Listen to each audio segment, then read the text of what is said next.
All right, all right. Welcome to 6G Agenda. Back again. I'm your man, Andrew, host of the show. Here again to talk about what they won't. As always, I've got a special guest today. We're going to be getting into a very awesome topic plasma, and maybe more, but definitely intelligent plasma, plasma orbs, all the stuff in that regard with the one and only Brad from the Awakened Pod. How you doing today, boss? I'm good, man. Hopefully, I'm not still muted, but I was trying to No, add a soundbite for this Grush thing that everybody's been talking about for the last week or so. This sentient plasmoid life there it clip. I, is. I wanted to play that at some point, if you don't mind, and just kind of give people a quick overview of what he said and actually try to break down the words sentient plasmoid. I think he said plasmoid, but it sounded like he might have said plasma, but he said sentient plasmoid life, and he also said corporeal bipedal type things, and then also sentient plasmoid life. But we'll break down all that here in a second, man. But it's good to be here with you tonight, actually. Yeah, let's do it, dude. I'm excited. Glad I could get you here. We had a little scheduling mishaps, you know how it is. Life happens, but glad I can make it work out. And yeah, I've just had this weird sinus situation going on, so just getting over that. Weather changing where I'm at a lot. It's hot and then it's cold, then it's hot. You know how it is. So, but yeah, dude. Plasmoid. Is there a difference between plasma orb or a plasmoid? Is this kind of the same phenomenon? Obviously, it's in the wheelhouse of the same thing, but are these different? And what do you think about that? Okay, so yeah, they are a little bit different. I mean, plasma is just the fourth state of matter, which, by the way, I didn't learn in school at all. I mean, Mm-mm. I don't know Me if either. I don't know if everybody else is in the same boat, but as I talk more about this, I get some messages that say, "Oh, I definitely learned about it," and then I grew up in the South. I barely learned anything, anyways. So, I definitely don't remember hearing anything about the fourth state of matter. We've always heard solid, liquid, and gas. We've never heard anything about plasma. So, but plasma is the fourth state of matter. I actually think that it used to be called ether a long time ago. I think that they just changed that language in the early 1900s with the General Education Board and with the introduction of Albert Einstein, and then there was a guy in 1928 who actually officially changed it to plasma. I can't remember his name for the life of me, but so yeah, plasma exists. It is all around us. Is what 99.9% of the universe is. It's the sun. It's space. It's everything around us. But somehow, in this vast universe, everything that's plasma, somehow we're not fully plasma on this earth, which I find very hard to believe, or we're not swimming in a sea of plasma and actually think that we are. But for it to be a plasma, it has to be a charged gas, it's a soup of ions and nitrogen and methane. It's a mixture of different things. It's a gas and it's a mix of ions, but it needs a supercharge to officially make it a plasma. And And this that is can what oh, sorry, I was gonna say, is this what Tesla was studying, right? With the ether, the free energy. That's why this free energy is kind of tied in with the UFO movement because it's intrinsically tied in with this plasma technology. Would you say that? Yeah, I mean, I think so. I don't know if everything that Tesla has been studying, but I do know some things, and it was along the same lines of what I'm talking about. But again, they weren't calling it plasma back then. They were just saying Right. ether and free energy, and so they were using different terms. Um, Plasma just kind of came along a little bit later, but so yeah, there's this thing called plasmoids, which are plasma toroids. And I think all of these intelligent lives that everybody's talking about here lately, the plasmoids, by the way, they haven't said anything about it for 10 years of talking about disclosure ever since the New York Times article came out in 2017, all the way up through now. We haven't heard anything about plasma. All we've ever heard is non-human intelligence, non-human, or we've heard biologics and non-human biologics and all kind of different words. We never heard the word alien. We never heard the word extraterrestrial. We've never heard the word plasma or anything of that nature until David Grush dropped that on us last week. I've been saying it, and there's been a few others who've been talking about plasma for the last couple of years. I have a very different take on how they come into this reality. I kind of like to go into the deeper parts of it. I don't just like to skim the surface of what's going on, with the sound bites and stuff like that. I like to kind of dig in and then try to explain what I think they are, because I don't think it's a compendium as David Grush is talking about. I think it's actually one thing: negative spirits. It's antimatter. It's demons, if you will. and they are coming into our reality in corporeal form of plasma, because plasma is matter, right? So they're using plasma as a Ocatarian, if you will, or a vessel to come into this reality. But plasma can be dispersed back into its original state of gas and ions when the light is out. So when the sun is out, this is why these things hide in the mountains and the oceans and volcanoes and mesas and all and under the water and all this other stuff. So yeah, they're trying to find a way, I think, to stay in this reality, which is why they're trying to create hybrids to basically, you know, it- live in this reality that God created for us. He created us in His image, but they're trying to get here where we are because it's, let's face it, it's I mean, we're perfectly comfortable in a perfect temperature. We get to eat, we get to drink, we get to, kiss women, and if you're a woman, you get to kiss a man, for example. So we get to experience all these things that they can't, and I think that they want that. So yeah, it kind of starts off as a complex plasma, which is seeded by silicon, which is like think of complex plasma as a bunch of plasmas that organize together, and then there's silicon chips in the center in these lattices within the complex plasma. So I don't know how to explain that other than like a lattice fence, if you will. And So that, there's a different element inside of the plasma that is silicon. yeah, silicon that would acts So like a brain. it's intrinsically mixed with the plasma already, silicon. Not intrinsically.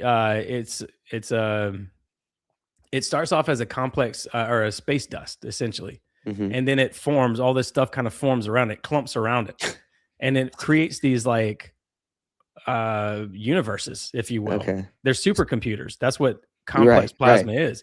There's So these it's the things same called stuff as the computers, is what I was going to ask. So the same silicon, like Silicon Valley, right? Yep, yep. That's Okay, so exactly it's what it is. already naturally kind of connected to that in space, in reality already. Yep, So this exactly. is a micro macro fractal situation that we're seeing with the Yeah. technocratic technological age. Yeah, it's a Wow. crystal lattice that they exist in already. So they now there's these things called the Kordaluski clouds that hover above Earth, right? And they're like these two giant clouds, these two giant what does that mean? I don't know what that means. Morpheus came in late. Morpheus came in late. He's on Black People Time. I thought that was Oh. funny. It's okay, dude. So am I. I came in a couple minutes late too. I'm always late to my own show. But uh So, but these yeah, there's so Kordaluski much to clouds, drill down on this, dude. I'm so yeah, excited yeah. about what you're saying. So keep going. Yeah. Yeah, so there's these giant clouds, and there's a great book by a guy named Robert Temple called A New Science of Heaven, where he talks extensively about this. He's a plasma physicist, he's studied it for many years. And you can tell in his book that he's like, he doesn't want to say it, but he's like, kind of like trying to lead the reader to that point. But he's a scientist, so he doesn't want to get ostracized because he's a well-known Mhm. scientist, right? And it's like, he's saying all these things, like he's saying plasma bodies, and he's talking about the Kordaluski clouds and how these things are intelligent. This um, complex plasma is very intelligent. So it starts off as this space dust, like I said, and they organize around the space dust. And that space dust is that silicon, which is different from silicate. It's the same, but it's like silicon is space and silicate is Earth. Okay. So So it's plastic, like somebody asked this. Is that why they filled us with plastic? That would be unrelated, correct? Or is that I like don't maybe know. our, I don't know. I don't know what that question is actually. If they so that's why they want us filled with plastic. I don't know. I never thought about the in terms of plastic being our bodies. There's probably some kind of a disconnecting us from our frequency or something that's with plastic, I would imagine. Right. Well, I can see like inject us with plastic so our body naturally starts kind of morphing around. Like when your body Oh, starts I getting see what you're saying. introduced to something and has to have it there, it starts to kind of mutate where it can handle it, right? Yeah. Maybe. I mean, I could see that being a reason. And then one more thing. What is BPT? Somebody asked this twice. BPT. What is that? Oh, okay, never mind. I thought you said it. All right, never mind. All right, cool. I I don't was know. like, I don't know. What is BPT? Did he say that? I don't Okay, know. cool. They may be having a side conversation. But so, real quick before we drill down, so have you ever read Alice Bailey's Externalization of the Hierarchy? I know you talked to Steven and he talks about that, but have you checked that out? No, I haven't. I'm not sure what that is. Well, it's very interesting. Like what you're saying right now is like all the scientific proof of like this metaphysical mystery school kind of explanation of what's going on. And when you read their version of it, it's more spiritual and, whatever, but it's the same thing where she talks about how the veil has been pierced back in like World War II times. And since then, this planetary hierarchy has been merging with our material realm. And that is the ether, these etheric bodies. And so I think it's like the same thing as the demiurge, like you said, all the demons, etc. It's all the same thing. And the fact you just said silicon is already kind of involved with plasma in nature. And they're creating this technology to help merge it all together, as she said, in this new age to come with this new man. It really all connect. I mean, you're really giving the scientific explanation of what we've been getting into on the show. So I'm very excited about that aspect of it. Well, I'm not qualified to talk about science at all. I mean, but to be honest with you, and to be Well, you're pretty fair, read up. yeah, well, but to be fair, nobody's telling us the truth about anything. So you kind of have to start going in these rabbit holes alone, or trying to figure out things on your own. And unfortunately for me, I barely graduated from high school, and I had to go back and like, what is a proton? What is a neutron? What is the nucleus Right. of the atom? I mean, it sounds pretty silly, but I just didn't. I went to like an all black school, and I got, I was Yeah. fighting all the time. I was called cracker and honky and all kind of stuff now. Yeah. But I was fighting my way out of school, and there's kids doing drugs and getting pregnant and everything in the 5th grade, and so there's no excuse for it. I mean, I still found my way to the information, but just had a rough upbringing, I guess you could say, and I didn't focus on school a lot. But I'm glad I'm learning it now. It's just I'm getting caught up on these things. So I do say a lot of things whenever I talk about this that is basically like probably not technically correct, but I'll try to give my best explanation of this. I actually think that these things are antimatter. We are matter, they are antimatter. And if you look at how science tries to explain the Big Bang, it's basically what they're trying to do at CERN. It's antimatter and matter keep colliding over and over, and antimatter gets annihilated, and matter somehow, like if there's a billion parts matter and a billion parts antimatter, and they keep colliding and annihilating each other, somehow one particle of matter continues on. And it just is what eventually led to all the life we see around us, all the planets and everything around us. And this is science's conventional way of explaining that. And what animates the matter is a photon of light, it's energy. And the antimatter, it doesn't really disappear. See, science and CERN and all these people, they call it dark matter. They don't know what happens to dark matter. Once it explodes, they're like, we don't know where it goes. They think that it keeps expanding the universe. That's what they think it does. And I actually kind of agree with that. But I think that they already know a lot of this information. They're just not trying to tell us the full amount of everything, because CERN celebrates Dark Matter Day. And I think that these people, Whoa. Really? yeah, yeah. I That's a mean, day? There's a day for dark matter? yeah, What day? it's What day of the year is it? I'm curious. October 31st. Oh, Of of course. course. Get out of here. Is that real? Yeah, for real. Shut the fuck up, dude. Yeah, it's the same as The the Day of the Catholics. Dead, the day whenever the two worlds collide together, like we're talking about here with the Alice Bailey thing. Yeah, dude, I really think this is the same phenomenon. But yeah. Go ahead. So Yeah. this is like Ezekiel's wheel would be like the plasmoids, right? Well, I Like, kind of get there. people are likening that, what we've seen in videos where they're saying, "Oh, this is Ezekiel's wheel." That would be the plasmoids, right? Yes, but it's basically like a plasmoid is a single plasma toroid, but if you shoot multiple plasma toroids at each other, they start kind of forming together, like you just talked about. You start seeing them kind of twist around. They actually look like the CERN logo, almost like a hurricane, just kind of flipping around. Yeah. And you saw a lot of these when the Jersey drone stuff happened. A lot of people filmed videos of them, and you can see them actually morphing into exactly what I'm talking about. They start kind of twirling around. So one plasma toroid on its own creates a halo, like a golden ring, basically, like an angel's halo, which is there's a whole tie-in there. They come in at angles, and they're golden halos and all that stuff when they come into our reality. But if there's multiple of them, and they're shot into if they converge into a plasma, or I'm sorry, a magnetic field at the same time, then they form into an orb pretty quickly. Like if they Okay. come together at the same time, they form an orb. So what you're looking at when you see a plasma orb, you're seeing multiple entities, like combined, like multiple, like 4 or more probably. And so, and I would imagine even greater than that. I mean, I don't know how intricate the universes or the crystal lattices within those plasmoids are, but yeah, once they um form together, they form, if you look at it from the top view and all this other stuff, they form what looks like the flower of life. And so, So funny you said that. Somebody would put that in the chat. yeah, flower of life. Well, So is consciousness, I would imagine the sentience of these beings, let's call them, for lack of a better term, would be fluid, right? So this consciousness would be fluid. So 4 beings coming together, I mean, it's like a hive mind, right? So like it's not, I mean, I would imagine it's not like separate thought, like me and you. We can't come together like 4 people like us coming together like that. It would be like we would think it like we have 4 different minds.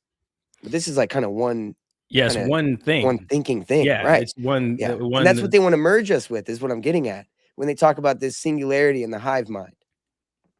Yeah, and with this, with them saying sentient plasma life, or sentient plasmoid life, Mhm. I mean, that tells you right there, It it's implies a intelligent, lot. it's aware, it's, Yes, all this other stuff. So, yes. I was actually saying this for the last couple of years. Every time they have these disclosure things, I laugh at them. I'm like, okay, but they're not talking about anything. They don't say anything. Like Mm-mm. nobody ever says, because it's pretty clear that there's some form of plasma, and they're never mentioning any of that stuff, right? Um, and so they always say non-human intelligence, and that's very telling. If they say non-human intelligence and they're not saying Bigfoot and they're not saying all this other stuff, they're very specifically saying non-human intelligence, something that isn't human that's intelligent. And what happens is plasma on its own, it's just these like globs, but for some reason they want to form together a community. And so they come together around this silicon space dust, and it's called space dust, but it's also like a complex dusty plasma, I think is what it's called, whenever they form around this dusty plasma, I mean around the space dust. And weirdly enough, in the United, or in Earth, not United States, but in Earth, whenever they're forming around something, you ever seen light shining through a window and you see little specks of dust flying around? Mhm. Okay, so imagine if you could zoom into those specks of dust and look at them, you would be able to see shapes like a tic tac shape. You'll be able to see a cube. You'll be able to see all these other little tiny shapes. So that's essentially what that is like whenever they come into our reality, they converge around these little tiny specks of dust, and then they start kind of building out around there. And this is the shapes that they take. And this is why there's so many different shapes. Wow. So I started talking about the antimatter and the matter. So all stars have these noble gases in them as well. And I think, and I can't figure out how to make the connection on all of this, but I think that noble gases is the way that they come into our reality, because noble gases are chemically inert. They can't react with anything, right? They have a solid outer shell, electron shell. So they can't react with anything. So they don't combust or anything. So I think that they use this. So let's just think of it like this: plasma on its own is globs that kind of want to form together. They form around a silicon space dust, and that silicon acts as the brain of the plasma. And when the gas is mixed in there, the gas is like the motive, is how it moves. So I think that the antimatter somehow can get into the noble gases and drive the body of the plasma around. I hope I'm not jacking that up too much, but it basically means It that, it it comes together a little bit more easier. so there's 3 parts Yeah. to it. There's 3 parts to a complex plasma. There's plasma, there's silicon, and then there is the noble gas. And noble gas, by the way, is trapped in magnetite, which is in all fault lines and volcanoes and things like that. And I have this theory that when the sun comes out and when the sun goes away, it electrify. This is the best way I can describe this. It moves the magnetite around, and these things are released. Every noble gas is within the magnetite. So I think that there are entities that can come into this reality through noble gases in the sky and in the crust of the earth and in the ocean, because there's noble gases in every one of those. So I think these are all entry points into our reality. So it's a hodgepodge of where they come from, but I Right. think that they're still coming from this spirit world, and they're coming into whatever material they can get, whatever matter they can get into this physical reality and have that corporeal overlay. And so, yeah, there's a whole much more to it, but I don't want to, you know, Yeah. lose I think people, I guess, with some of the stuff I'm saying. no, I think I've read somewhere that the sun was plasma. Am I wrong about that? Yes, it is. Everything in the Okay. universe is plasma. That's what I was trying to say earlier. And so But I could see how it could kind of, you know, God, I can't think of the word here, but how it would, what do they say? Coagulate, kind of together a little bit easier when you have that kind of catalyst, activating that noble gas, and maybe, irradiating it, magnetic energy, etc. That kind of increases that ability to do so. I could see that being the case, especially if you're always seeing these things. Like if that's the foundations of them, is the noble gas and the silicon with that, and then of course it just gathers around it. I mean, it makes sense what you're saying. I could see that. so I'm just saying that what you're saying is like comprehensible. so what you're looking at with the sun and the earth is two giant magnets. And what happens when you move two, if you had two magnets laying on the table right here, when you move one alongside another one, if you move two permanent magnets alongside another one, it'll create induction, which is a magnetic field, right? It'll create like an electricity almost. And so that's what I think happens when the harmonics of the sun align with the harmonics of the earth at one singular point, at whatever point of the day. That's whenever it's the most potent, and it almost charges the entire energy grid of Earth and releases all this magnetite and kind of electrifies the grid, if you will. And it opens up these like portal location. This is the best way to describe it. There's these portal locations like Stonehenge and all these places, Poverty Point, Louisiana. All these places have magnetic and gravity anomalies beneath the earth, right there in these spots. I just did this with Cults of Conspiracy last night, where I showed, and I can show it for you real quick too if you'd like. Yeah. Where I showed a magnetic and Toroidal anomaly. energy zones, right? Is that what they're called? The toroidal energy zones? I I've think never like heard of that. ley lines, toroidal, because it's done like I've read a book. I can't remember right now what it is. Oh, we lost him. Uh-oh.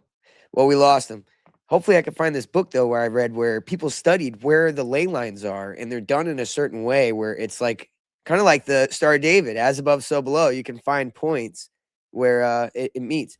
So I was just describing in this book that I saw that they described what you're talking about, where there's energy zones, but they come out from the center at certain points, almost like a toroidal type of where you can kind of follow them around the earth. And they had this whole book that studied kind of what you're talking about, where the ley lines, obviously are a part of that as well.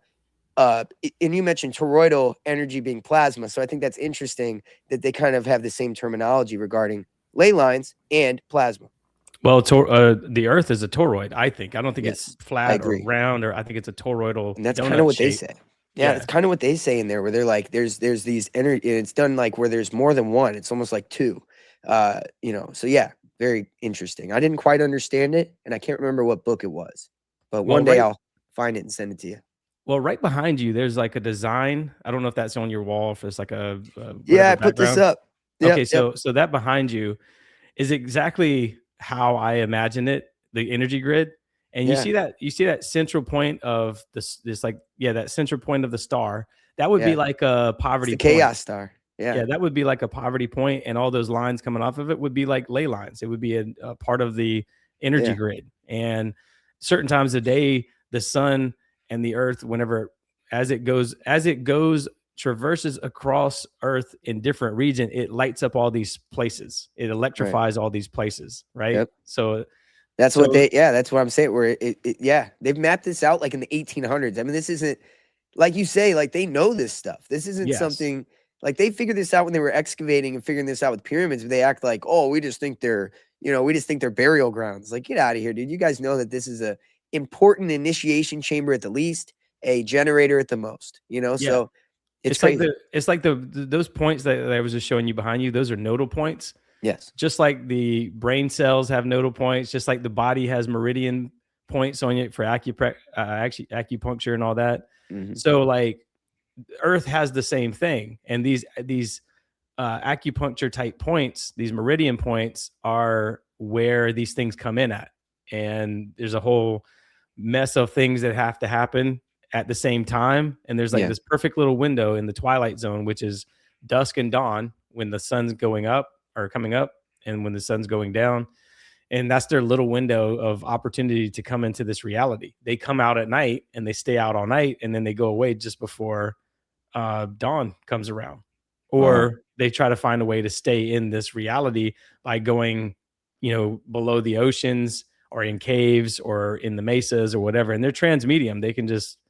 They can break their particles down to tiny microscopic particles that can just shift through the walls with no problem. And there's people that are from my area who've seen orbs fly through their house. And my cousin Erin, I did a show with her, and she talked about how she had this orb talking to her when it was in her house and all kind of crazy stuff. So these things are intelligent, and the reason why they're called non-human intelligence is because they are essentially around the universe. They never go away, no matter what cataclysms happen or anything. These things are always there watching us. That's why they're called the Watchers. They're the egregoroi, and they basically know That's everything deep. about you. Yep. They know that when your grandma cooks your favorite apple pie.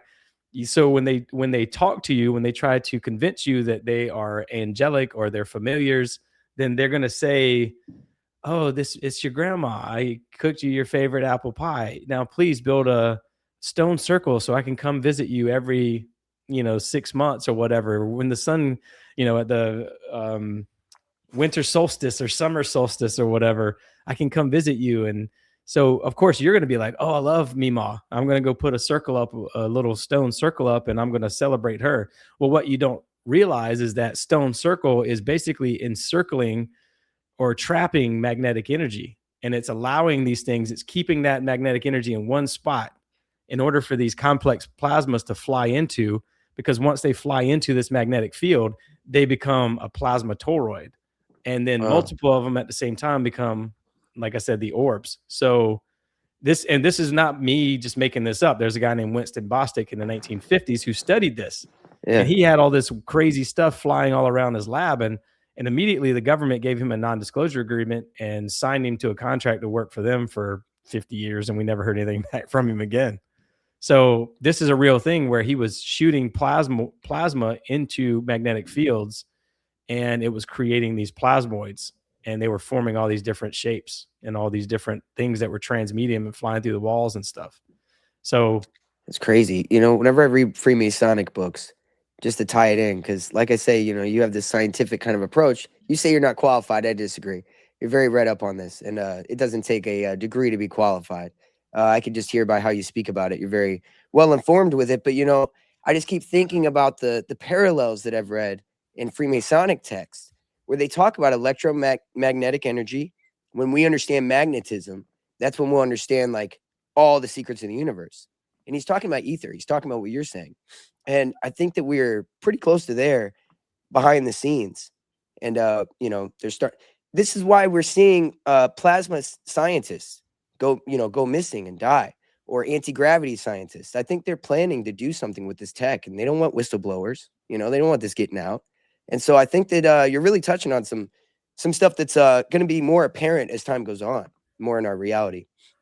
Do you think well, that the 3:30 a.m. Just have a question. Do you think the 3:30 a.m. like trope of like that's when things will come talk to you?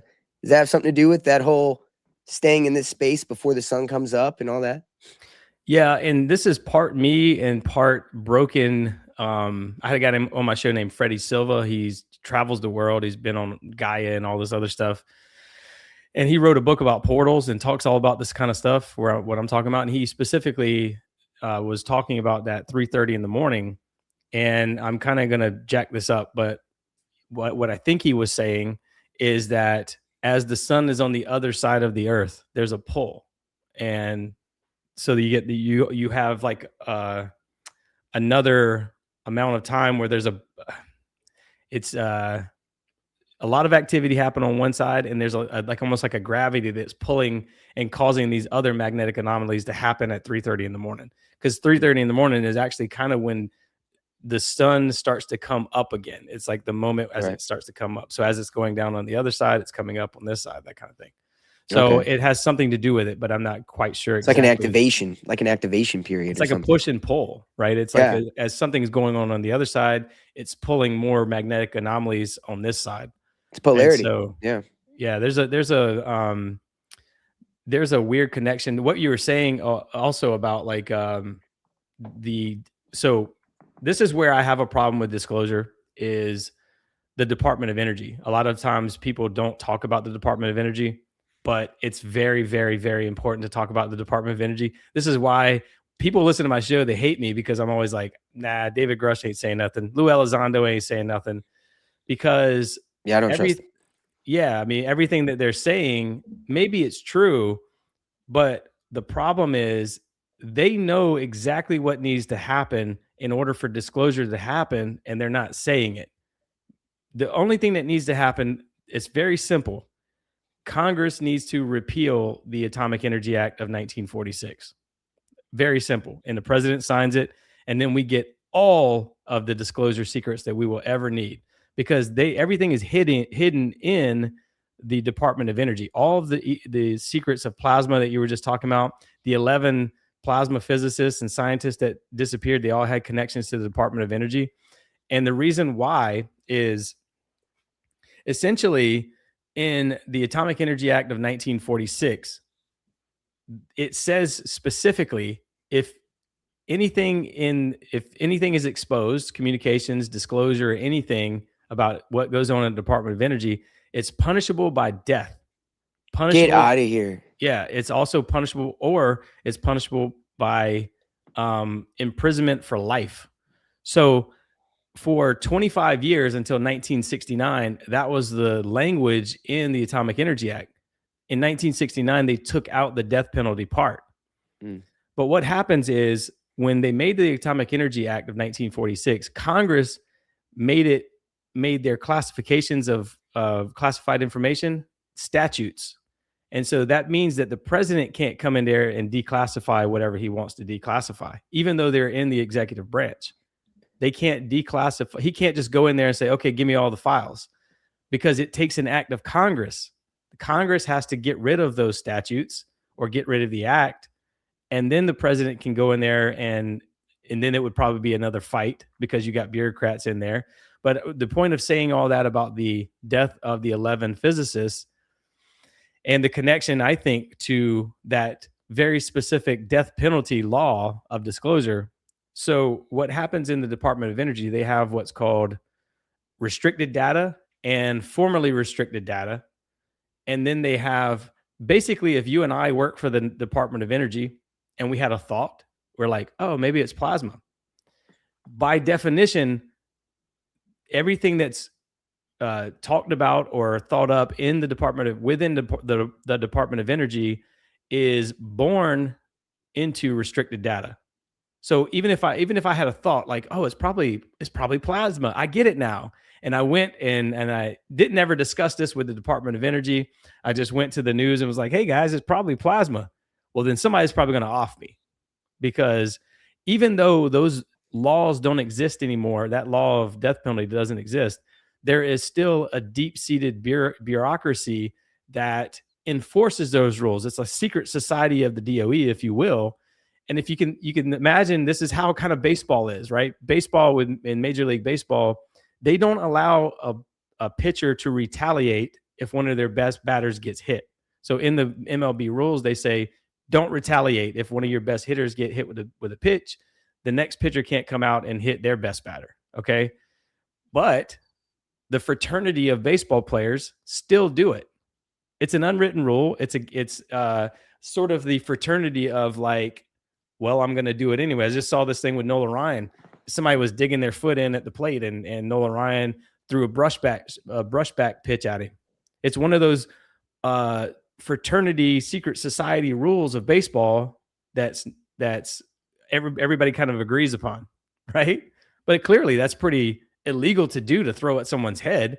You're throwing 100 miles an hour at someone's face. That's probably not good for them. That could kill them.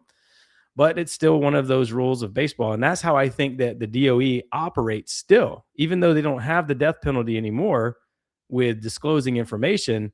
I still think that they operate in that realm of, this is how it's always been.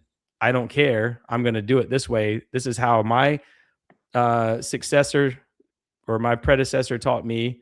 And this is how I'm going to teach my successor. And this is how they're going to teach their successor. It's the same way with like an apprenticeship of, I talked about this on my show, how my little brother wants to, or he was wanting to be a land surveyor. But in order to be a land surveyor, you have to spend like X amount of years riding around with a land surveyor. And it's like, it's not like it's super hard to do. It's just part of the rules, like you have to do it. You can't get officially approved for your license until this guy signs off on you to have this license. So I think that's how the Department of Energy operates still. And I think that's what happened to the physicists, unfortunately, is they know the rules. If they were flirting around with the idea of talking to Congress or whoever, then that's probably a wrap for them. But disclosure is never going to happen because Congress has to repeal the act, which they won't do because it involves nuclear secrets as well. So because if you imagine, if you're a congressman, you get on TV and you go, we're going to repeal the Nuclear Security Act of 1946, whatever it is, right? The Atomic Energy Act of 1946. Well, everybody in the world goes, wait a minute, that sounds like atomic energy. That sounds like nuclear weapons. And so the public will fry them over that. They will be like, no way. So nobody in Congress will ever repeal that act. And so you have a stalemate. David Grush, Lou Elizondo, they know that. They absolutely 100% know that. If they're not saying that, then it's just a show, because that is the only way to get disclosure ever, because all the secrets are hidden within grand juries, which is the JFK files and the Martin Luther King Jr. files and all that. And everything else is hidden within the Department of Energy. Remember when Obama in like 2012, he was having the DOE buy up all the ammunition. And nobody was questioning it. Nobody could question it. And nobody was blowing the whistle on it because they were afraid of the death penalty, right? It's like, wow. So like there's this secret society of Department of Energy officials that will never let it happen.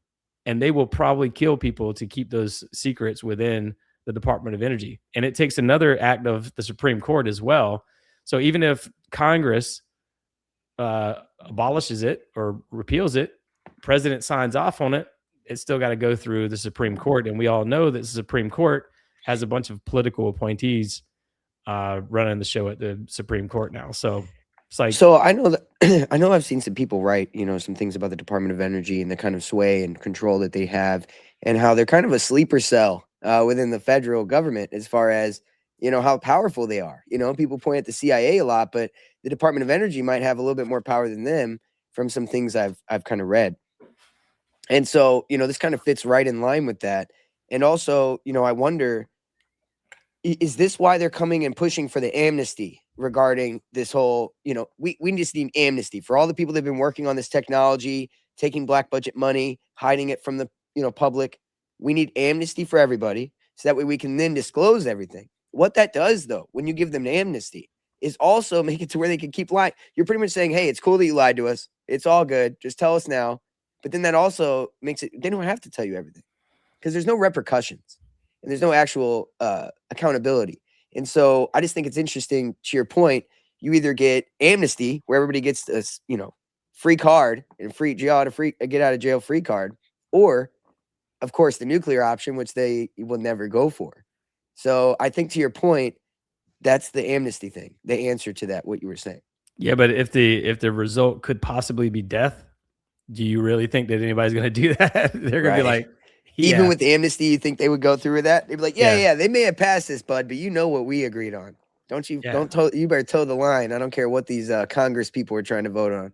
Yeah, I can see that. Yeah, I mean, also you got to think about this. People don't want to lose their jobs as well because they got families. They're making $150,000 a year, whatever it is, and they get to go on vacation every year. They're like, screw that. We'll just keep it a secret the rest of our lives. I mean, I mean, I worked at a place where everybody saw all this crazy stuff going on.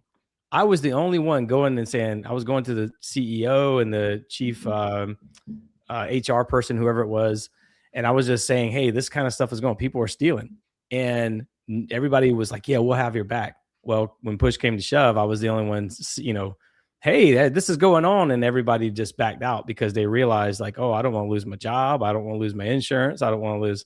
So, and there was sort of a retaliation against me, if you will. Like they took sides. So it's basically it was a chief executive person of communications or one of those departments who was stealing things. And I said something. And because he was one of them, they were like, "Oh, it's probably Brad that was just making this up." And so like I was kind of ostracized for being the one who was blowing the whistle, if you will, within this organization. And everybody else just cowered out. They petered out and they were like, yeah, we're not saying anything because they still work there. They're not going to say anything That because is the normal state of the world. I mean, you get crucified for trying to be decent. That's how it goes. But hey, good for you for being a stand up guy. I understand. It's definitely a narrow road, it's a lonely one.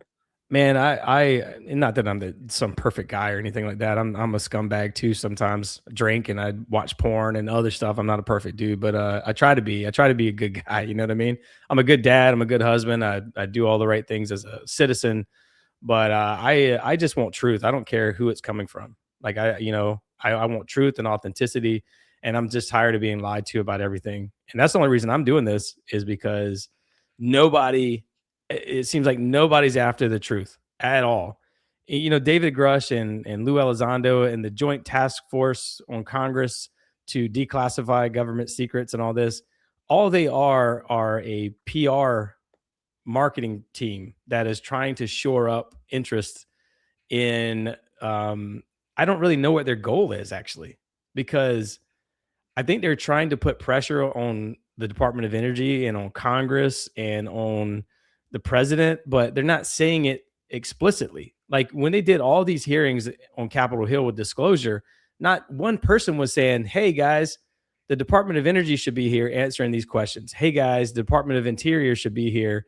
Because the Department of Energy handles all anomalous things. They have all of the national laboratories within their, over their oversight, and they handle all nuclear facilities. And if orbs and UFOs are flying over nuclear facilities and people are blowing the whistle on that, well, don't you think the Department of Energy should be there answering questions? Don't you think the Department of Interior should be answering questions like, "Hey, these things are flying into volcanoes and mesas," which is the Department of Interior.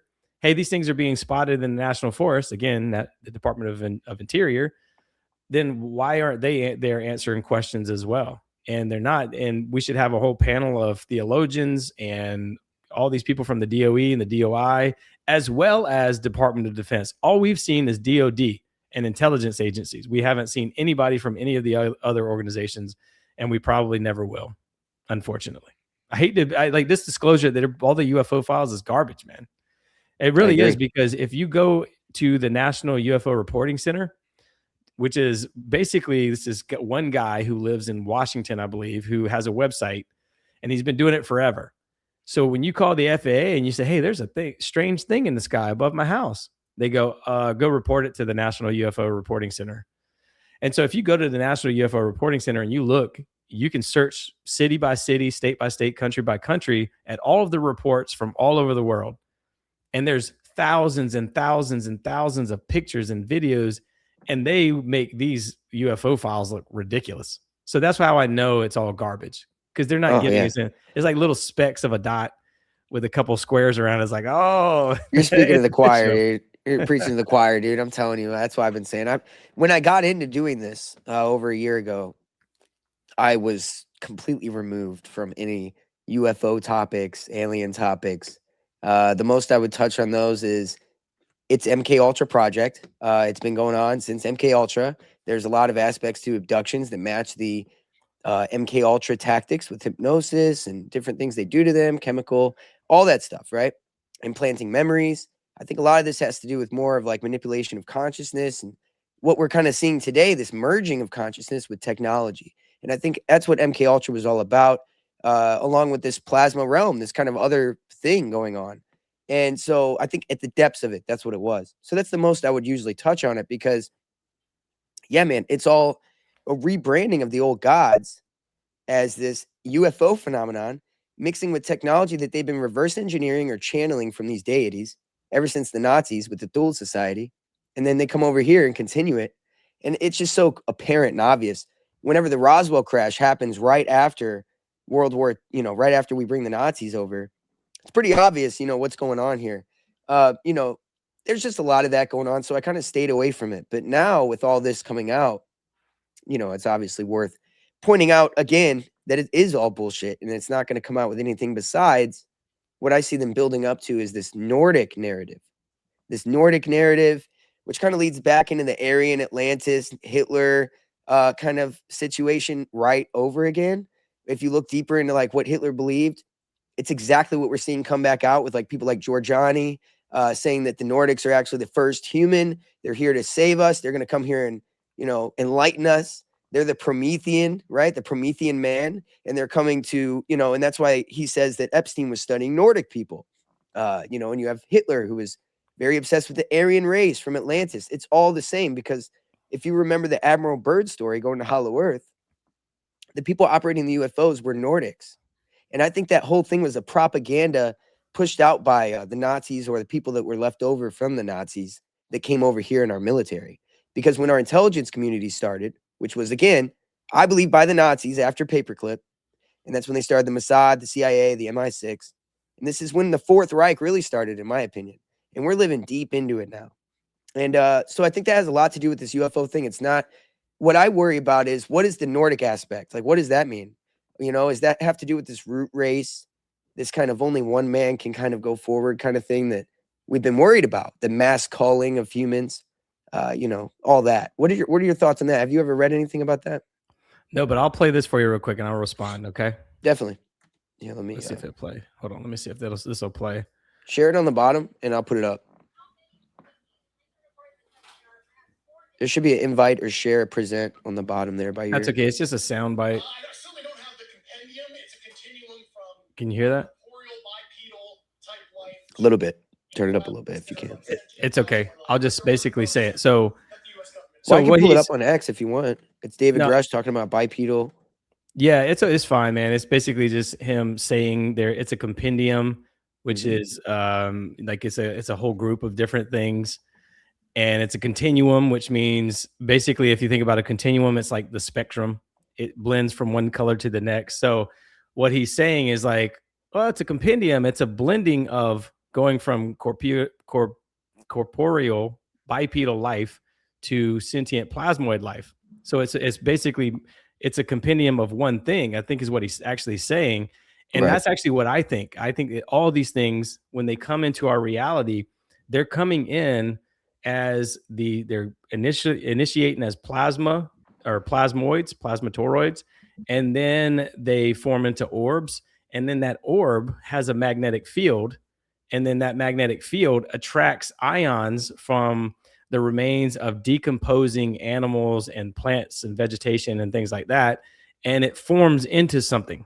So that's where my theory kind of differs on a lot of people's, is that if you look at famous cases like the swamp gas case, which is the famous case out of Michigan in 1966, where everybody saw UFOs hovering for like a week straight. And there was a famous J. Allen Hynek came and investigated, and he said, oh, it's just swamp gas. And everybody made a joke about it for the next 70 years or whatever. But he was actually telling the truth. He was actually saying, because he got together with a bunch of scientists from Ann Arbor, from the University of Michigan in Ann Arbor, which was in the region where it happened at. And they basically said, well, what it sounds like is when plant life and animal life decomposes, it releases gases like methane and nitrogen and ions. And if enough heat is applied to that, then it can form into these orbs, what they were calling at the time, willow of the wisp. And So they actually said it. So the swamp gas case is very famous for being like a joke, but it actually was telling us what it was back in the 1960s.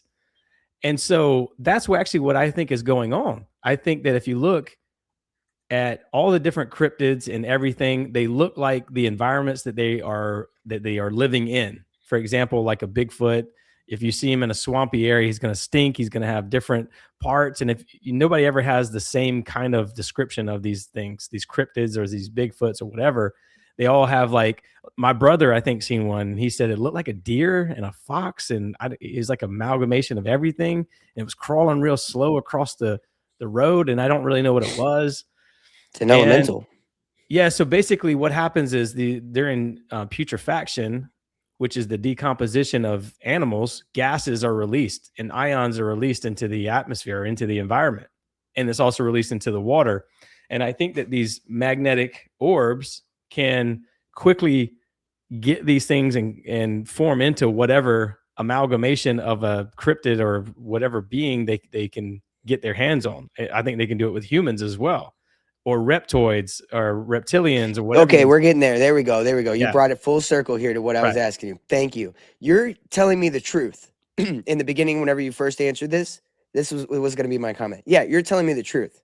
But what I'm saying is, are they using this plasma and Oh, all this, right, to justify a lie, which is Nordic versus reptilians? They're the saviors. They're going to save us from this reptilian race that runs the world, these elite pedophile reptilian people. This is kind of rhetoric I see coming up through the UFO spaces, where they're trying to kind of push this idea that like we're going to be saved by the Nordics from this shapeshifter reptilian Epstein class that's been running the world.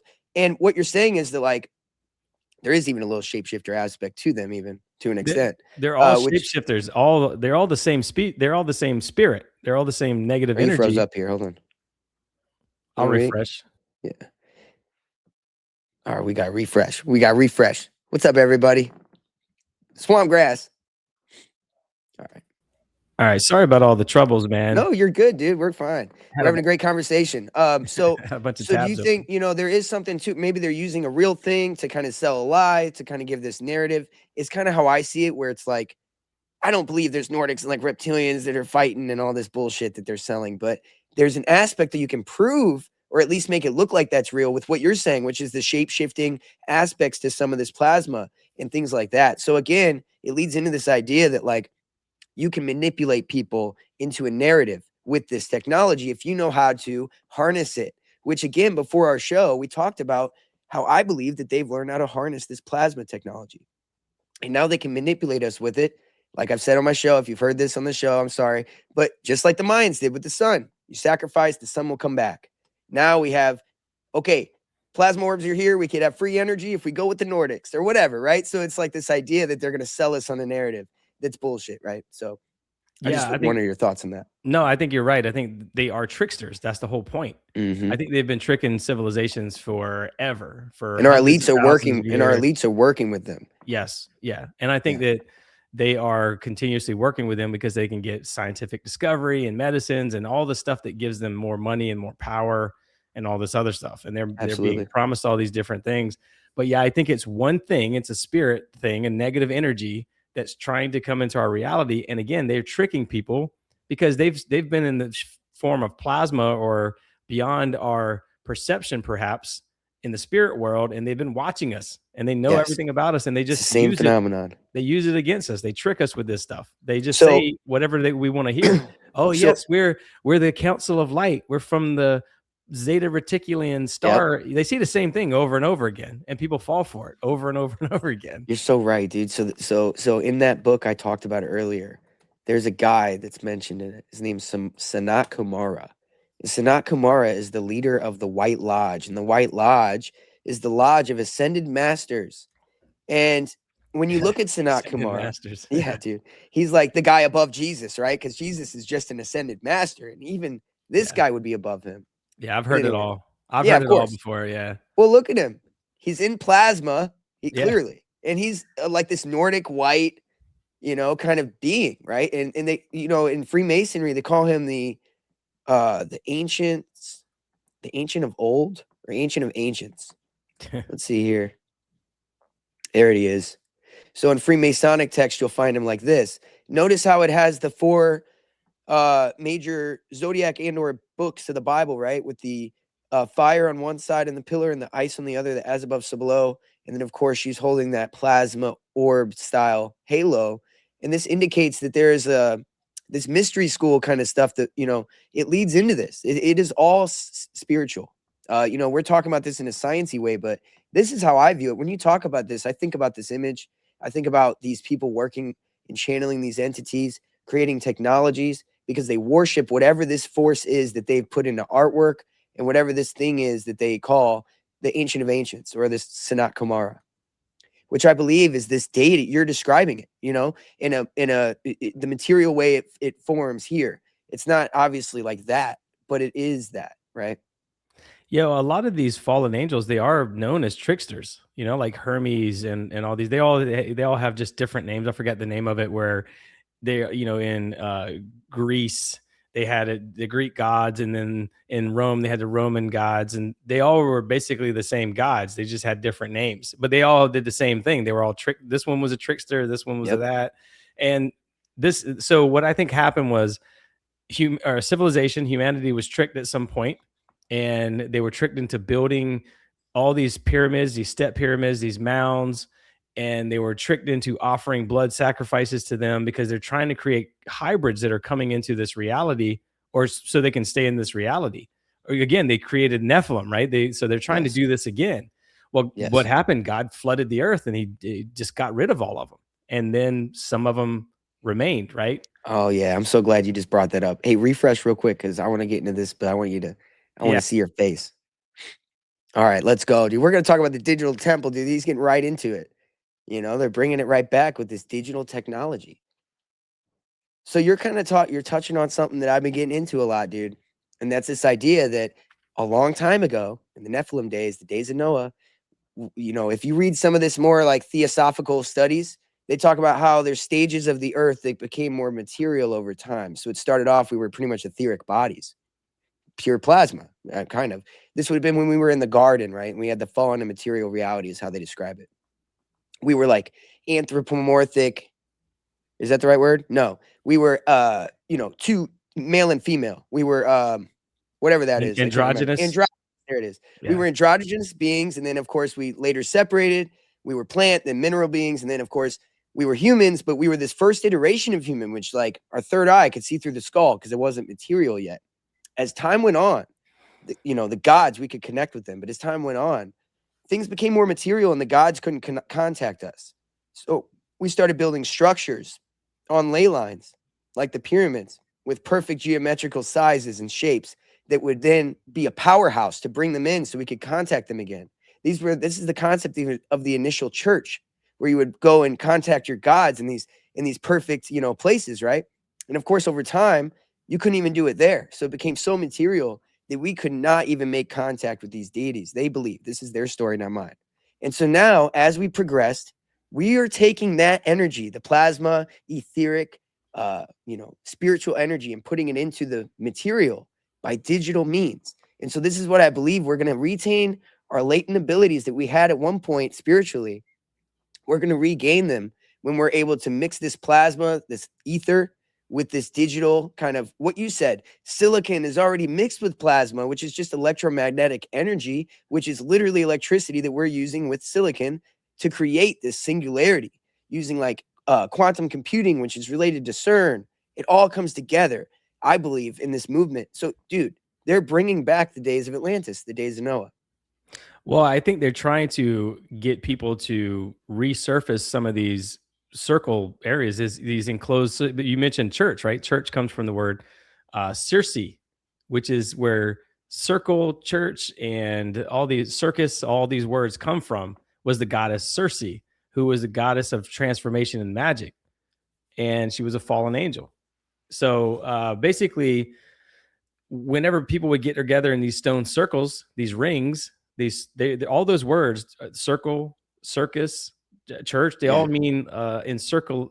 You're basically encircling together, and you're chanting, and you're trying to bring about these things into this reality, because there's an aspect of you can bring these things in, but it has to be at the right time. And when people get together and they do these incantations ritualistically, the repetition of these sayings can sustain a portal, can open a portal for a limited amount of time and allow something in. And you see that with Native Americans doing the hi yo ho yo Yeah. hi. I know it sounds really racist. I'm not trying to No, be no. racist, but it's I got that. native in me, dude. I give you a pass. All right, good.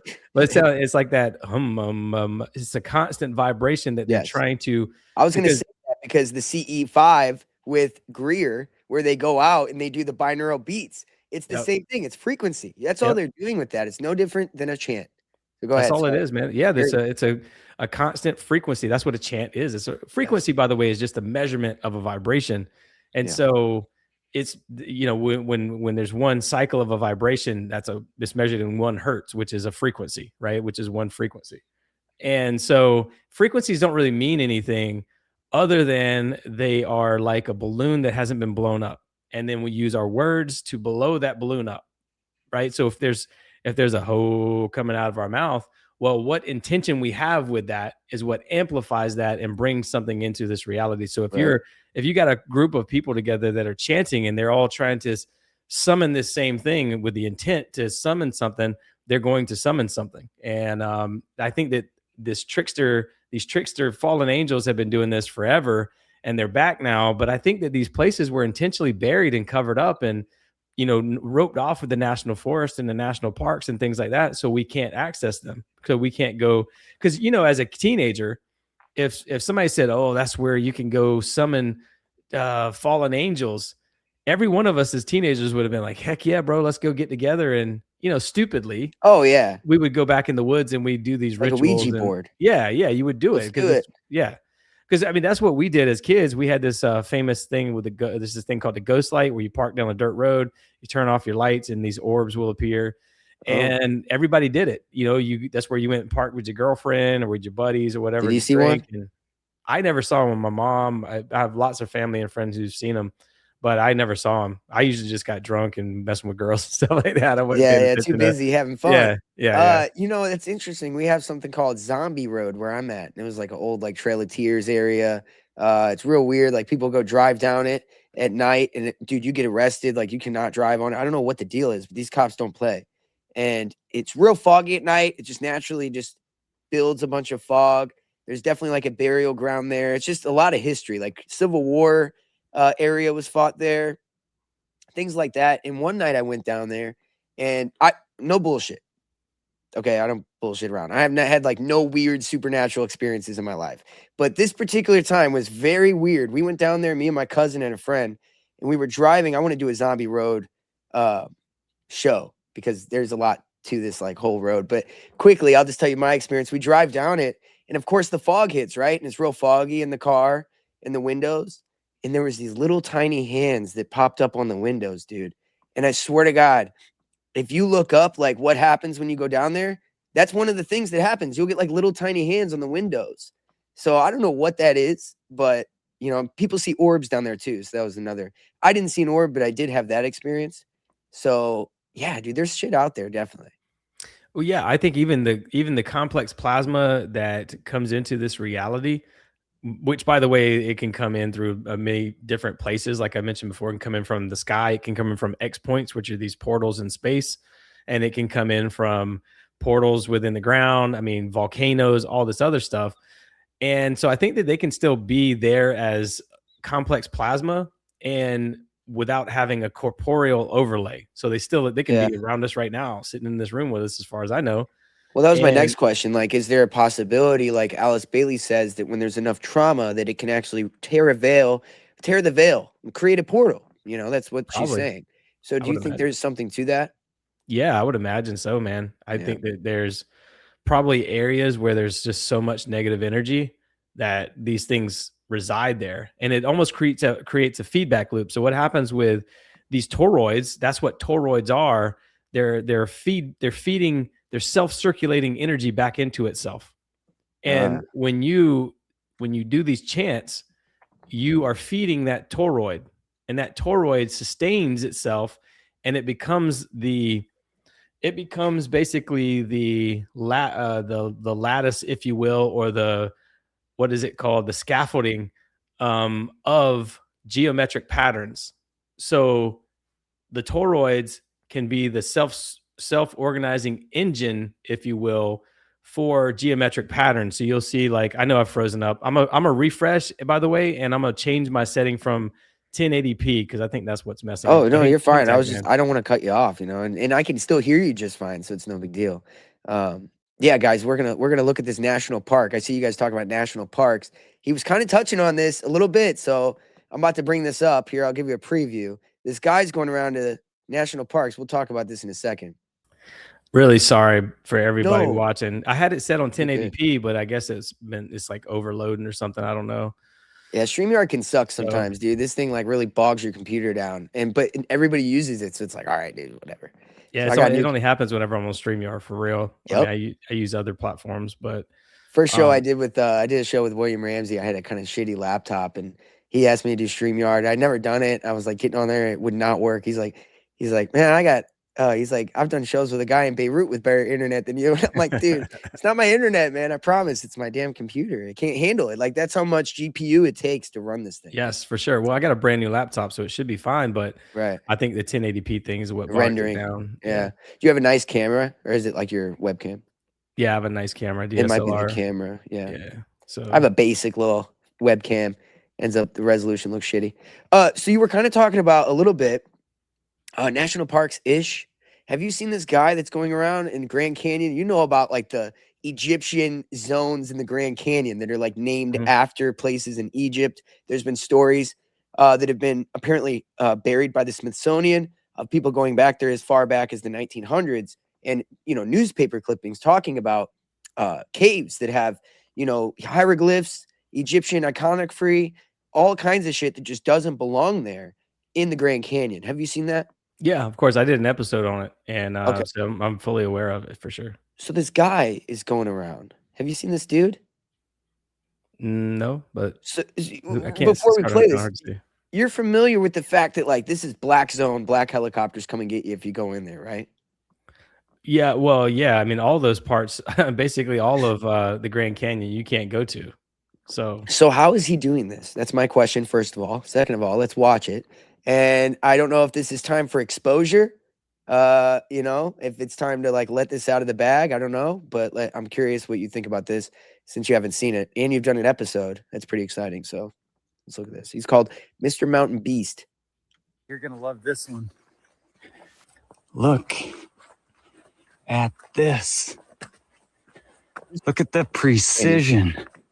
is this Petra? He's got some that are in the Grand Canyon and some that aren't, but this particular one I don't think is. Is this Petra? Because I've been to Petra in It Jordan. might be actually. Wait, it says Forbidden Canyon. He had one. Okay, well, this one Neff sent me, but I was watching one of this guy that he was in the Grand Canyon. Maybe I can find him while we're talking later, but we can It's watch the okay. rest of this. But Can I show you something in a minute when you're done with that? yeah, you're good. We can present whatever you want, dog. No, I had that poverty point. We were talking about these mounds because I was going to make a point about something with, like, I think that they're trying to cover up all these mounds and these pyramids all over the world. These especially in the United States, they're everywhere in the United States. That's And right by me, people, Cahokia. yeah, dude, people don't realize how prevalent these things are just in the Mississippi River area alone in Texas, Louisiana, Oklahoma, that area. There's an estimated 500,000 mounds. There's a guy named F.A. Dowdy. He's a professor at Oklahoma who he's been studying these mounds. He's been studying LiDAR images and overlaying it with topography maps and all this other stuff. And there's like hundreds of thousands of these things called pimple mounds. And I think that all these mounds were these sacrificial places for these things. And I think that there was a mass extinction that happened because of either a cataclysm caused by God or maybe an over harvesting as well of these things that are trying to over harvest humans. And because I think that Wow. that's possibly what would happen. And based on the numbers of 500,000 mounds alone in the Mississippi River Valley area of Texas and Louisiana and stuff like that, that estimate, if you extrapolate that estimate, it goes all the way up to 50 million Native Americans that live here. Now, the narrative is 2 to 5 million Native Americans. So if there was 50 million, that would change things quite drastically here in the United States. But I don't think they were Native Americans. I think that there's a lot of similarities, which I talked about on that show I mentioned, where I did one about the Grand Canyon. There's similarities between Mesoamerica and Mesopotamia. Like, Yep. it's called middle for a reason. Yes. You know, there's a lot of similarities to Egypt and all these other places. So that whole region might have been middle America or middle Earth, if you will, like the middle part of Earth, which is kind of like what the 33rd parallel is. It's kind of like the middle point of Earth in a way. And the 33rd parallel kind of covers all of these places. It basically goes from 33rd north to 33rd south, which I talk a lot about on the show, the 33rd parallel. And that is basically like this, almost like the central point of Earth, if you will. I mean, it's not quite the central point of Earth, but I think it has a lot to do with the energies are strongest there. The magnetic anomalies are strongest. And I'll show you this thing that I've been talking about. I've been kind of hyping up. It's not really hype, I guess, but I'll show you real quick. Yeah. It is so this was possibly a part of this one world. Like, I always look at Atlantis like a one world kind of government, religion. We lost him. Maybe this whole Mesoamerica, Mesopotamia, like, you know, the fact that we have some of these things in the Grand Canyon indicates that this was a one world kind of culture that went on. And this is kind of the proof of that, if this is there. dude, what in the world? All right. You're straight, dude. Hang tight. I'm trying to share it.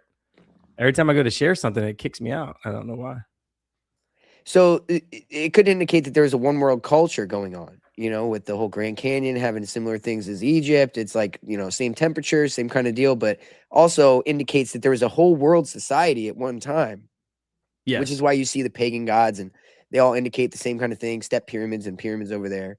So it's like, that's really indicative of Atlantis being a real thing and it not being isolated to one area. No. It being actually a whole world, a whole thing. So, well, they like to pretend like America, like the United States, was isolated from the rest of the world. And when the white man came from Europe, he brought all this plague and killed. Now think about that. If let's just say there was conservatively, there was 1,000 Europeans that came over at the same time. If they encountered 5 million Native Americans, the Europeans would die very quickly because they would come in contact with one boat kills 5 million Native Americans. I mean, yeah, but that's what I'm saying. Because so 5 million Native Americans who are giving their diseases to Europeans would then take back over to Europe and kill half of Europe if that was the case. But it doesn't make sense because you have the Bering Land Bridge that connected, and so there was mammals and birds and all sorts of things traveling back and forth. There's people traveling back and forth across the Bering Land Bridge. And so the narrative just doesn't add up. Now imagine if there was 50 million people. That's a huge number of people. And so you're saying that only, you know, Hernando de Soto or whatever his name is came through or just rode his boat through and just everybody just fell off. I mean, I find that very hard to believe. So what you're seeing here is what's called a gravity and magnetic anomaly map from the USGS. I'm surprised they even put this out. Some of them they don't even put out. Like the Bermuda Triangle, like the Bermuda Island, right? You have to go through an act of Congress basically to get a copy of the aeromagnetic and gravity maps of that region. And so what you're looking at right here is that everything that you see is hot pink. That means it's highly anomalous. Like there's gravity, there's weird gravity things that happen. If you walked into it with a compass, your compass might start flickering, all this other stuff. Your phone might kind of go dead. Maybe your camera goes dead, that kind of stuff. So I think it's important because I've been talking about on my show a lot about these different paranormal profiles of these famous cases like Betty and Barney Hill, the Lizard Man. I did one on the swamp gas case, and every single one of them, every single paranormal. And I've asked 1,000 people, it seems, not really 1,000, but a bunch of people that have had paranormal experiences. When they tell me, there's a bunch of questions I ask them. Where was it at? What time of day it was? Was there water flowing nearby? There's a whole bunch of things that I ask. Yeah. And one of them is when I ask for the location specifically, I go straight to the USGS maps that we're looking at now, and I point out, I can pinpoint exactly where some of these things are. This, by the way, this little pink dot right here is exactly where Poverty Point is. And so that happens with every one of these cases. There's a magnetic and gravity anomaly thing that happens in these particular locations. Do you have one in like Missouri? I want to be biased. Do you have one in particular not right states? offhand, not right hand, but you can certainly search it up while we're here. What is this called? It's a geomagnetic anomaly. It's called Magnetic and Gravity Anomaly Map of Missouri. So magnetic and gravity anomaly map. I'm being a little selfish here, but I'm curious what No, what dude, I we got mean, in Missouri you'll here. almost always pinpoint where these things are. Well, it's very interesting because a lot of people go missing in St. Francis area, and that's right where. Here, let me pull this up By the here. way, I haven't done. I've done a lot, but I haven't done every one of them, obviously. But every time I do it, it's almost exactly where heavy. Look at that pink. Is that where your area's at? Heavy. So yeah, it is. So like down here is like, well, it's pretty south, but that's like I right. So Mark Twain Forest is kind of like right here. okay. I was just gonna say, I bet there's a national forest right there too. Yes, and there's a major fault line right here that Yep. goes right here, all up to here. So Yeah. it's all right there. So as you said, that Right. crust, that Yep. whole crust situation, that's all right here, dude. And the river right here is what separates the state. This is the Yeah. Mississippi. And so you got the river, the crust, and like forest, right? Yep. So You're it's all creating. right there. Well, what's happening is you're creating almost like a perfect storm. And there's another aspect of it, and I'm sure there's more aspects of it. But what you're looking at right there, so you got flowing water, which creates kinetic energy. You have gravity and magnetic anomaly maps because of, or magnetic anomalies because of the magnetite that's slipping in these areas. It's releasing this ferromagnetic energy, which is Yeah. causing these gravity anomalies. So you got flowing water, you got the fault lines, like you mentioned, and then something else happens overhead. Solar activity, solar flares. Every time there's been a major solar flare, there's been crazy amounts of activity. So there's a sun and earth interaction that happens. You can look up any famous case you want, and almost always there's going to be major solar flare activity around that time. Okay. Yeah. So There's so it's right there where that fault. That's where that pink was. yep. Right where the fault line is. So it's right on the dot, dude. That's crazy. I'm telling Yeah. you, you can do it every time. Yeah. I Every mean, you single called it time. with the crust thing. I'd never thought of that, but it makes perfect sense because that's where you get a lot of like, obviously, from the inner core of the whole earth is going to be an opening there. So you're going to get a lot more of energy coming out of that. So yeah, you can't. I just read somebody in the yeah, you can't dig in these areas. There's a lot of the restrictions there. You can't do lidar scans. You can't do a lot of stuff. You mentioned Grand Canyon. That happens in Grand Canyon. You can't fly drones in some of these places. And if you want to, if you said, okay, let me just call up the USGS and say I want to do a lidar scan of one of these areas, what they'll tell you is we've already done all that. There's no need to do it. And so that's basically they're like, We got no it need to covered. do it. We got it Yep. covered. We We've got already it had covered. high resolution. You can get them. You would have to go through all this other stuff to get them, but it's like paperwork and bureaucratic red tape and all this stuff that you got to go, these loopholes you got to jump through. And so, yeah, I mean, there's a bunch of scientists at all these universities, and they pay off these universities to basically not study these places. They give them government grant money, like University of Alabama oversees Moundville, LSU oversees some mounds in that area. So, Serpent Mound, I think, is overseen by the Ohio State University, or maybe it's University of Ohio. So they basically are paid to not go and research, not go and dig. And in my opinion, I think that they don't want people accessing these portal locations. That's what I truly believe, because I think that people would probably abuse it, obviously, and bring in things that they don't want into this reality. Yeah. And my mom lives right on top of a fault line. The place where I grew up in the woods in the national forest, it's right on top of a fault line. And that's what led me down this path of discovering all this. The other night, my mom called me June 9th and she called me June 10th. And she said, guess what happened last night? She said, it actually happened last night and the night before that. And it was a bunch of paranormal activity that her and her two neighbors experienced at 3:00 in the morning. And I said, I guarantee you there was major coronal mass ejections coming from the sun. Dude, exactly. They were hitting Wow. Earth June 8th and June 9th. Oh shit. And Yeah. we've been in a lot of like solar maximums lately and Yep. Solar things maximum. like that. That is crazy. Yep. Wow. Yeah, dude. No, well, solar maximum started when the Jersey drones, you started seeing the Jersey drones and you started seeing the Yeah. auroras in the sky. So That's whenever again, it it's like started. they're trying to play. It's like they know what they're. It's almost like they know what you know, and they're getting up there and they're doing their little whatever the fuck they're doing. They're, you know, putting out resonance and making little orbs come. It makes sense. Well, I think that there's a faction that's trying to blow them up. Remember, this is what Operation Fishbowl was. They were shooting off nuclear weapons in the ionosphere, and I think that they were trying to blow these things up. Yes. And well, somebody said that they drop all the rockets end up going right into Bermuda, the Bermuda Triangle, almost like they're, you know, again, to your point, trying to do something with that energy. Yeah, it's crazy, man. But dude, nobody else is talking about this. And no, the only people talking about plasma are like new age people that talk about how this is our way of ascension. You know, this is our divine feminine, you know, we access all this new age kind of shit with that. So I'm not talking about plasma specifically. I'm talking about, nobody's talking about solar flares. Nobody's talking about magnetic and gravity anomalies. Right. Nobody's talking about, so if you hear any of this stuff, it directly came from me. Or it came from somebody else that might be in the know or something. I don't know. I was getting like adjacent to this, but I don't know much about the science of plasma. And I was like, I need to start researching this. So I started kind of do some research, but then I heard you start mentioning it in that roundtable we did. And I'm like, yo, I got to get with this dude because he knows his shit. And I'm a pretty good conceptual learner. If I know somebody, you know, if I meet somebody that's kind of could give me a run crash course, I can figure it out with a little bit more research and get a good understanding, because I'm looking at the spiritual, again, the esoteric, mystical side of this.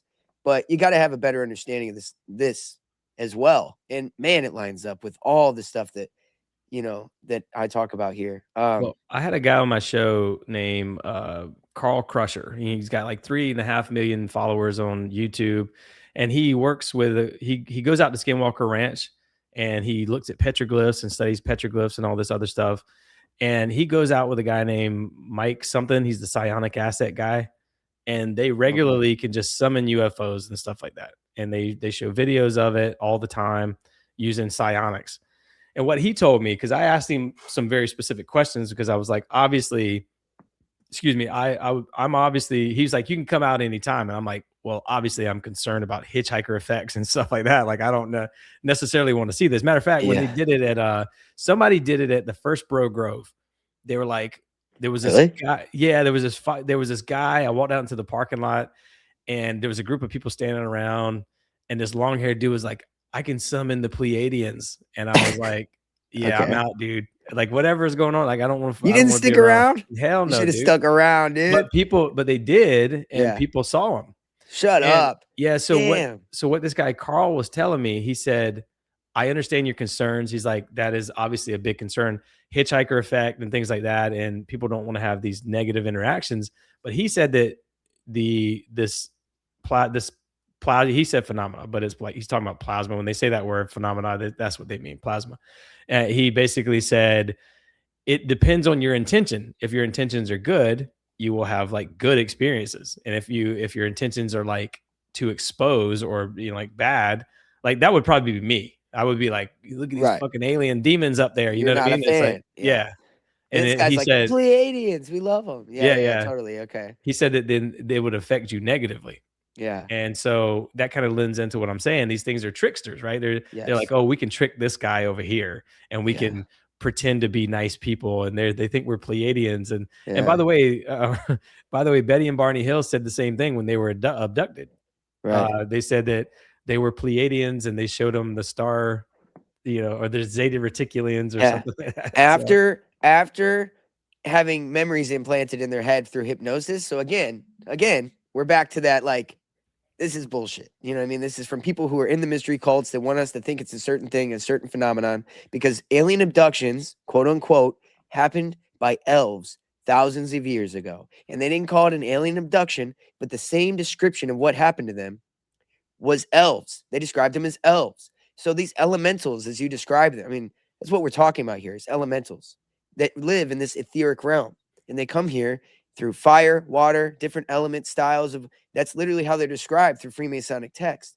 And so when you understand that, and then you understand that witchcraft is all about the manipulation of elements, which is why they're able to connect and contact these deities, because they're living in this elemental realm. And so it's all about kind of that conjoining. The last Bilderberg meeting was at the Salamander Hotel, dude. Do you know what the elemental is called for fire? It's a salamander. Salamander? Yeah, dude. So, and the salamander would be the reptilians, right? So that would be the reptilian race of the fire, you know. So Very So crazy. have you ever looked at like platonic solids and made the connection of platonic solids and the elements? Like the 3D, like how they look, the geometrical Yeah, aspect of them. yeah. I have, So but go ahead and show it if you want, let me just see if I can pull it up. just for a refresher, because I think I've got it in my head, Let me just show you. It'll like make the things easier for you. tetranonomicon and the all that different Tetrahedron and all that. tetrahedron. Yeah. Yeah, yeah. The Share decahedron screen. and I hope I don't crash things again. yeah. So look at that's the platonic solids right there. So look, Okay. Yep. tetrahedron Yep. is fire, cube is earth, octahedron is air, icosahedron icosahedron is water, and And decahedron. dodecahedron is the universe. And Yep. these are the shapes that these a lot of these things take as well. Do you remember I was talking about the complex dusty plasma and stuff? Yep. Well, these are the shapes that they kind of coalesce around in order. And so when all this plasma clumps up around it, when they come into this reality, these are the initial shapes that they look like. They look Yep. like orbs. They have their orbs and they have a cube inside of it and things like that. And that's what these things are. So they're coming in as these like platonic solids, essentially, with Yeah. this complex dusty plasma or the space dust, if you will. Well, And speaking so, of a Freemason and this decahedron, do you remember who Randall Carlson is? yeah, He was on Joe Rogan a lot. yep. Well, you could find seminars where he talks a lot about all those different shapes, and he describes how the decahedron is the most important one. And he gets in this whole thing. It's been years since I saw it, but it's exact. He's a Freemason, so it's kind of like exact. It's funny how all this comes together. And what does he do? He talks about Atlantis a lot, and he talks about this kind of obviously it was an asteroid that hit. It wasn't God that wiped it all off the earth.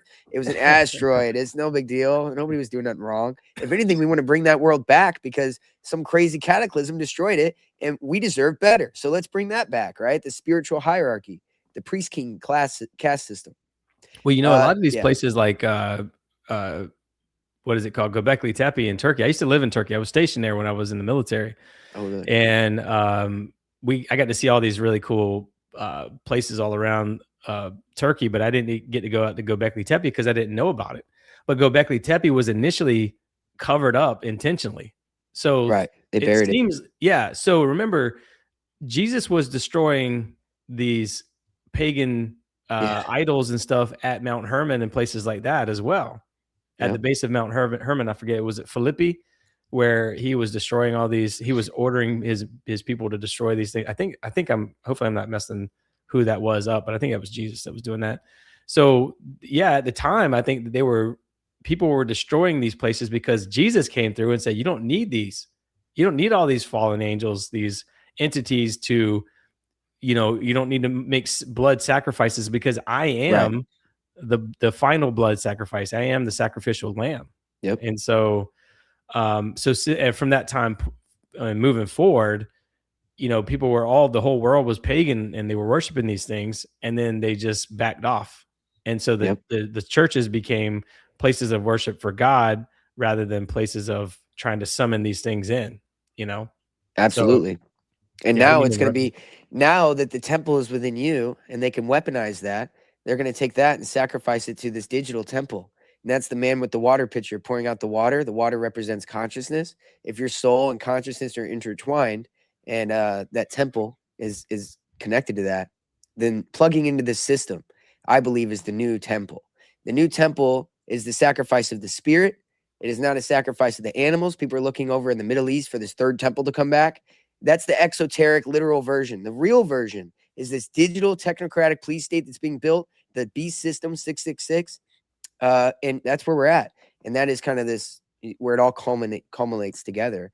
And it's the new temple, the new digital temple, I think, at least. There's an aspect as well where, and I've said this and I think I said it on that show with y'all, that I also am worried about the words we speak and how if we repeat things over and over, we might actually bring it into reality. So like if we're saying like this digital thing is going to take over, what if everybody starts believing that? It's not inevitable. I agree. It's not inevitable. I agree. I'm calling it out, but it's not inevitable. Sure. Thank you for that. Yeah, very good. Thank you for that. Because I've been trying to put that in my head as well. One more thing I wanted to ask you, and this has been great, man. Yeah, we'll have to do this again soon, dude. I love this. I have not been able to get a deep dive in plasma yet, and this is very informative, dude. It's put a lot of stuff together for me. Have you seen the theory that there's going to be this UFO or plasma phenomenon over like a major sporting event. It's predicted by this, like, some chick made a prophecy. Have you Oh seen man. this? No, but lots of people, there's always people like the April, what's her name, that's always making these prophecies and stuff, and they never come true. You know, it's like Yes. No, I so agree. I think people are being tricked. I think Chris Bledsoe, for example, is a sweet man. I mean, he seems like a really sweet, good man. But I think these people are really tricked. They really believe that they're good entities. You I know, know. people like you mentioned Stephen, what's his name, that does this, Greer.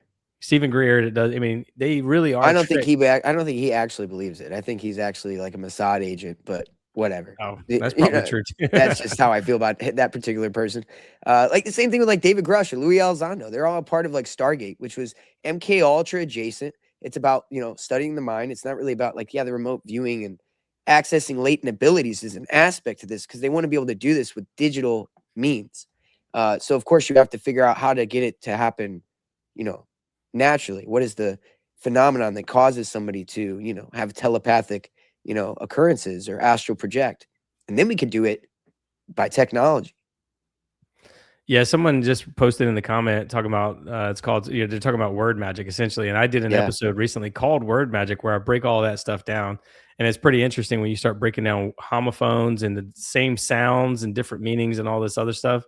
Yeah, I haven't read Owen Benjamin's book, How to Slay a Wizard, but I think it's about something similar. I don't know. Yeah. But I think it's about, deciphering words and basically um taking control of the narrative and not allowing, like, this is what my opinion of it is like when you say a word, for example, like a homophones are words that sound exactly the same but they're spelled different, like right and right. You don't know which right I'm saying, but I'm saying the same sound, I'm making the same sounds. Now if you're unconsciously using that language and saying things that you don't know the true, like, because when words come out of our mouth, they're vibrations, like I mentioned. Those vibrations with the right intent it creates these little toroids of energy. Think about it like smoke rings. When you're blowing out a smoke ring, you make an O and you can see that smoke ring. Well, that's a toroid. That's the same thing you're doing with your words. You're Right. literally creating these toroids of energy, these little magnetic balls of energy. And if you keep saying something over and over, it reinforces that toroid, which builds the geometric structure, which then materializes something into reality. Yep. Which This is the classic, like water with the certain Yeah. vibration, saying certain words with Yep. water and it freezes. Yes, absolutely. It crystallizes into our material reality.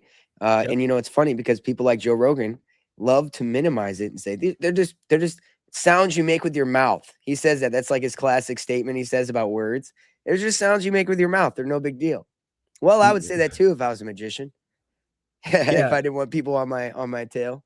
Well, abracadabra means I speak, therefore I create. Exactly. That's how And God how many created the music universe. and how many artists have made a song called Abracadabra, Yeah. or mentioned it, it's Yeah. it's amazing. Yeah, I 100% think that's real. And it's funny because a lot of people that are Christian don't like to believe that. Here's the thing, a lot of this new age stuff like manifesting and all that kind of shit, there's some reality to it, and that's how they're manipulating you with it. And Well, so it's good to understand that there's some truth to some of that, and it doesn't mean you're like a heretic for knowing it. well, God spoke us into existence. There you go. I mean, People have like, taken that people have taken the meaning out of things and just went literal though. You know what I'm saying? yeah, but It's people push back on me a lot. They'll say you're new age, and I go, dude, I'm a Christian. I love God, and right. I'm a follower of Christ. Like there's no debating that. Nobody can take that. And the two most important commandments are love the Lord with all your heart and love your neighbor as yourself. That's all. Yep. I don't need anything else to tell me anything else on how to worship God, and I don't need people to say it's new age, whatever. I don't even know what the heck that means, to be honest with you. I mean, people say that word a lot, but I truly don't even know what it means. All I'm saying is, like, I look at things from like everything has been perversed. Like when you look at ancient geometry, most people associate that with like occultists, right? Right. But that's God's creation. Yes. God created that. It was just hijacked. Yeah. It's the worship of your will over it, though, Right. where you become the creator over it. That is the heresy. It's not the understanding of God's creation or the study of it. Being a polymath is a godly thing to do. There's nothing wrong with that. Like understanding all kinds of systems that go into this creation.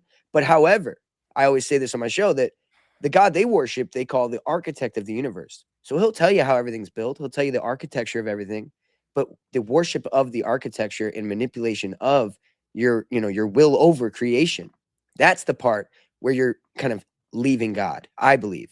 Would you agree with that? I think that we have to be just what I was saying with words. Like you mentioned going to church. Like I still go to church. I'm a big Christian. My family goes to church. It's important to me, but I'm very like aware of everything. I'm over aware. I'm hyper aware of the words that are, like I'm not doing this to be a jerk, but like when the preacher says stand up, I don't stand up. When he says bow your head, I don't bow my head. When he says, and that's God, because dude, you and I are so similar. It's very weird. You just said these little things just throughout this whole show. You said little things where I'm just like, you don't meet many people like that, but you and I are very similar. And I've not met many people that are certain ways like that. So because I respect you. It's like a hypnosis type of thing. You're giving your free will over to this person, and you're allowing them to take over your consciousness in some way. Yep. And because you have to have this like bouncer at the gate checking IDs. And it's like having a friend. It's like discernment. That's discernment in a nutshell, an analogy. Yeah, well, you and I have friends that lie to us all the time. And you're like, oh, here goes, what's his name again, lying to us about something. He might be just stretching the truth, but you just know he's an over-exaggerator. So you just kind of put it aside, and you verify later, that kind of thing. And that's kind of what it is for me. So think about this when you go to church and you hear the word hallelujah. The word hallelujah, everybody says it over and over. Nobody even knows what it means. Right? It's supposed to mean words of praise to God, basically, right? But if you break the word down, hallel means, this is not blasphemous whatsoever. I'm just telling you that I think the words can be hijacked. So hear me out. The word hallel means praise, right?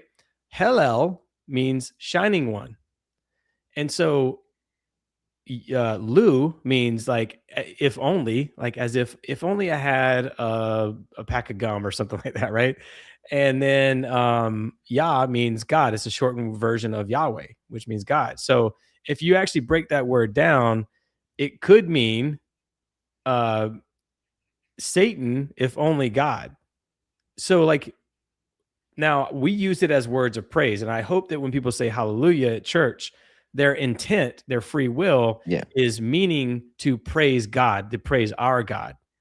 But I think that the words, the way the wordsmiths put this, the way the wizards, as I guess Owen Benjamin would say, puts these words together, creates these deceptive contracts where the word is like this, and then if you use it in a certain way, it could be reversed or whatever the case is. So I think that language is very, very important, and it's like the words we say and things we do. You can't just let anybody into your consciousness, because if you do, you're giving them a free pass. In fact, when you watch movies, that's what we do. We kind of set that bouncer aside, and we say, okay, just tell me something, show me something, entertain me, right? I know, dude. I barely even could get myself in front of a TV lately. Like in the past year, I feel like I could barely even get myself in front of one. It's just I can't even be entertained by it barely. Sometimes a lot of this stuff I watch is like either for like I watch like some food truck shit or something, like totally just fucking, just like, I like food. This looks fire. That's cool, But like what I used to watch, like the acting, the entertainment, the storytelling, it's just not there. It doesn't do it for me. Like I find better stories with the stuff I research and everything that's more, it's anchored in reality too. And it's not manipulating me, it's closer to truth. A lot of times it's closer to God. It's just things that you're not finding in the entertainment space. And I've noticed that I have a hard time getting myself in front of it now. Yeah, well, whenever I first started waking up, I just wouldn't. I don't watch news and any of that anymore. If I get my news, it's from like social media, maybe, or like I hear about it on shows like this or something like that. I don't really, I don't sit there and watch the news and just blindly let them just control what I think and how I feel about things. And so when I first started waking up, I was just watching, like you said, I was watching food truck shows, literally food truck shows, and home remodeling shows, things that were like not, I mean, they were still pumping advertisements and stuff like that, but they were just kind of like neutral. You can watch them and be entertained in some way without feeling like you're being forced something down your throat. Like food truck, you're not forced some sort of an agenda. You're just watching people cook in a competition, right? It's like you're not being given some kind of you're not getting some kind of narrative from somebody. But these shows are increasingly becoming more narrative driven as well. They have certain Oh yeah. demographics and stuff that they It's put in all the the same shows. theme too. Like you'll Yeah. find this theme within all of them, and all of them have, like I reference a lot of TV shows for like the topics I talk about because that's how much they predictive program a lot of this stuff, like altered carbon or name something. Like that's one that's been on my mind lately because I've been doing a lot of research into something. But yeah, like altered carbon, that's another one where it's like, that whole show is about like elites resleeving and living forever through like different bodies, and they put their body or their consciousness into a chip, and then that chip goes into clones. And like this is what they want. I mean, not that they'll get it, but this is definitely the goal. And it's interesting because it's everywhere. Well, Ever this since is 1999, I think. I agree, man. And we're in a frequency warfare right now. People don't realize that, I think Alex Jones naming his show Information War, that's appropriate, but I think it's more of like frequency war. It is Yeah, but I think information he's war. involved in it too, though. Sorry. Yeah, so yeah, for sure. He knew something before anybody else, and that was Michael Aquino's work. Well, frequency warfare is more like, we're transmitters and receivers of frequency. So the words we're saying, and there's 8 billion people in the world, and an estimated 80 something trillion words are spoken every day. Now think about the power if you can manipulate people through phones and through the news and things like that. You can show them something on TV, they start to believe it, and then their mind transmits that into reality, and you can start creating these worlds around you into reality. This is what happened with in 2020, right? Everybody started believing because what did they had a death count. Every time you turn on the news, it was like, Yes. This is going to happen. This is going to happen. This is how many people have died. You're going to lose your sense of smell and your sense of taste and all this other stuff. And people started believing that. Yeah. Well, at one point, the bubble was punctured and everybody went, wait a minute, what are we doing? And the collective consciousness come together and they said, wait a minute, we don't want this anymore. And so we reversed that. And this is what happens. And you see this with Congress. That was the real trial run. That was the real trial run. Well, it's Let's funny. see how far we can break them. It has nothing to do with the trial run to keep you in your house. It is the trial run of how far we can take your mental will. Yeah, and it's funny that you say the word trial because I was just going to say that David Grush and all these people in Congress, by the way, they do this. I used to be in the military, like you could see all these like fancy medals and stuff on the wall. And my job in the military was public relations. I was information specialist, basically. I had a little badge that said information specialist, a communication specialist. And it is an information thing. So in public relations, they have this thing called trial ballooning. And Congress uses trial ballooning all the time. And that basically means you go out in front of a microphone and you do a press conference and you have a bunch of people behind you and you say, we're going to pass gun laws today, which I'm pro-gun 100%, obviously. But they're like, we're going to pass. Yeah, they're testing the waters. Yeah. If the collective consciousness responds, then they move forward. If they don't, then they back off. And this is how it operates. They do these trial balloons all the time to see if they can send out a signal. If it takes, then they move forward. They've done it, by the way, with Ebola. They've done it with swine flu. They've tried all these things. Hantavirus that recently. They've tried all these trial balloons before, and it just didn't take. People were like, yeah, whatever. We're not believing it anymore. It's not taken. We've kind of taken over our consciousness a little bit more. And I'm hopeful that, moving forward, we're going to continue to wake up. But I actually fear that we might be reverting a little bit because when solar maximum happens, people's awareness is more heightened and there's a state of fight or flight. And everybody has that sense like something's going on. And then as we get away from solar maximum, it starts to fade. And you can kind of see that in our listening audience. A lot of times you see numbers fall off. You're starting to see numbers kind of trail off.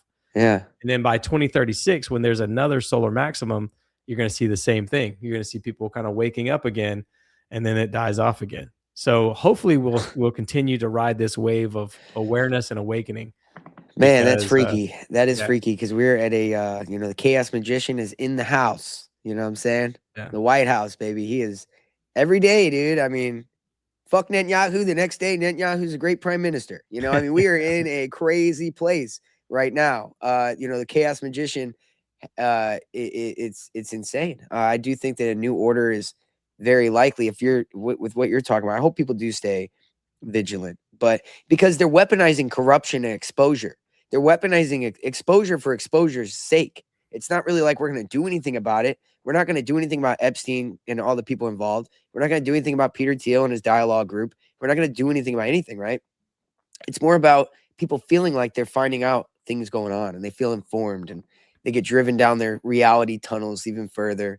And they all, are really being kind of brought together in this movement with different ways of getting there, is what I notice. And so, to your point, I think that the awakening is actually being hijacked.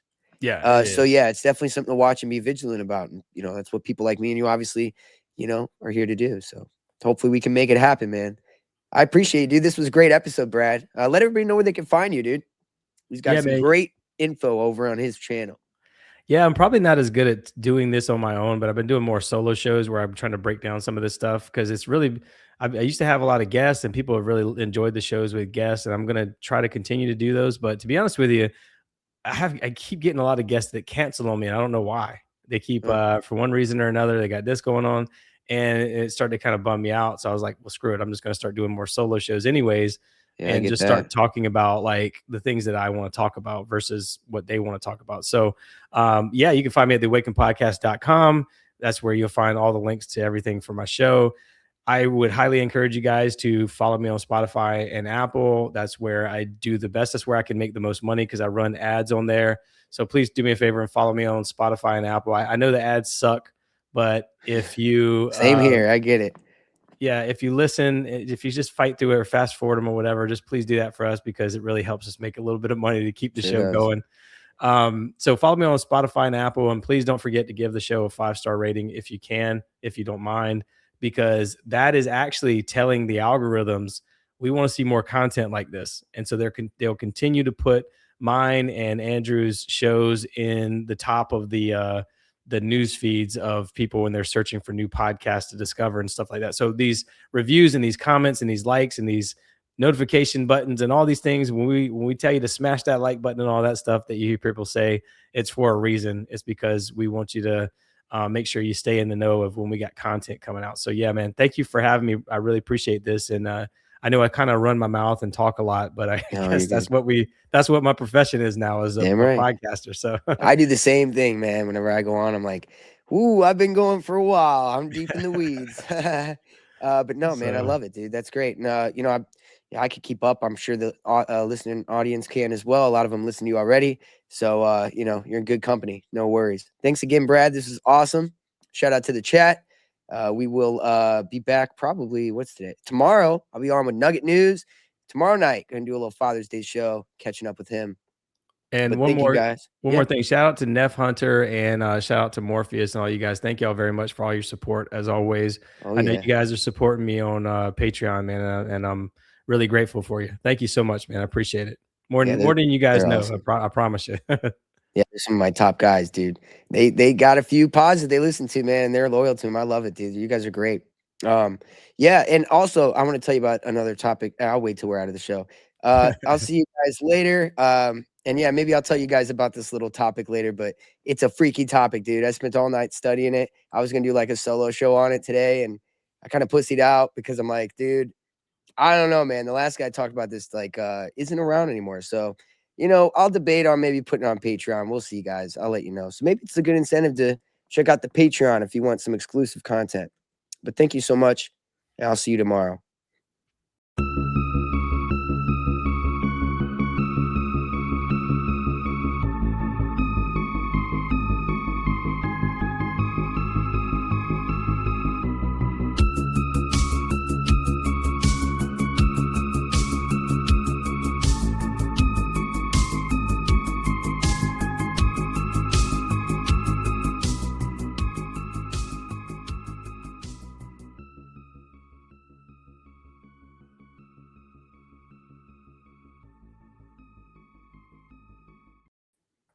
Yeah, dude. Look at that cliffhanger I left him on.